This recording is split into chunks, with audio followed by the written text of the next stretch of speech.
சாய் பக்தர்களுக்கு என் அன்பு வணக்கங்கள். ஓம் சாய்ராம். என் அன்பு குழந்தையே, இன்று உனக்கு தெரியாத மிக முக்கியமான செய்தியை உன்னிடம் ஒப்படைக்க வந்துள்ளேன்.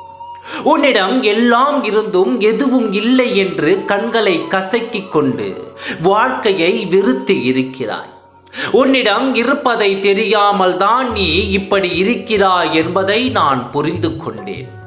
எப்பொழுதும் இருக்கும் இடத்தை விட்டுவிட்டு இல்லாத இடத்தில் தேடினால் அது எப்படி உனக்கு கிடைக்கும்?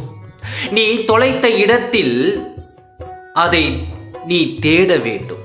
அதை விட்டுவிட்டு எங்கோ தேடினால் எதுவும் உன் கைகளில் சிக்காது. உன்னிடம் அருமையான வாய்ப்புகள் இருந்தும் அது உன் கண்களுக்கு தெரியாமல் அதை நீ தவறவிட்டு இருக்கிறாய். உன் வாழ்க்கையில் நல்ல காலங்களும் நல்ல நேரங்களும் உன்னுடன் இருப்பது தெரியாமல் தான் இப்படி புலம்பி வருகிறாய். உனக்கு எதுவும் தீங்கு வராது என்று நான் சொல்லியும் இன்னும் நீ பயந்து அழுது கொண்டு தானே நீ இருக்கின்றாய். உன்னுடன் இருப்பது என்னவென்று தெரியாமல் நீ புலம்பிக் கொண்டு தான் இருக்கிறாய்.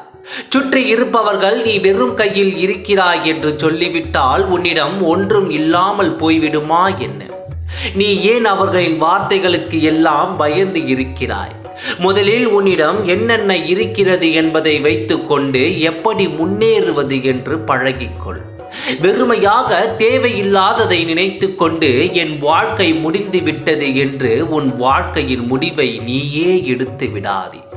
நல்ல வாய்ப்புகள் உன்னிடம் இருந்தும் நீ பயன்படுத்த தெரியாமல் தான் நீ இதுவரை கஷ்டப்பட்டு கொண்டிருக்கிறாய் என்று நான் சொல்வேன்.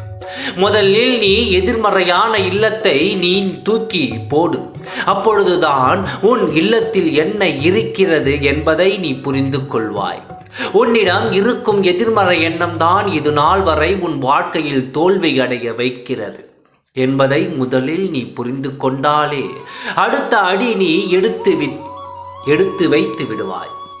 உன்னோடு உன் இல்லத்தில் ஈசானிய மூலையில் என்ன இருக்கிறது தெரியுமா?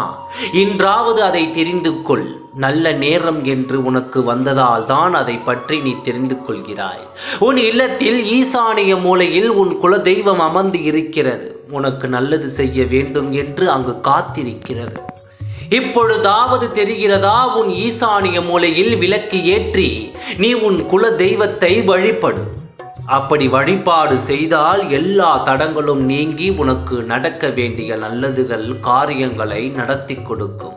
இதை நான் சத்தியம் செய்து சொல்கிறேன். உடனடியாக அதை தெரிந்து இன்றிலிருந்தே அந்த காரியத்தை தொடங்கு. உன் குலதெய்வம் உன்னோடு இருந்து உனக்கு அத்தனை செல்வங்களையும் அள்ளி அள்ளி கொடுக்கும்.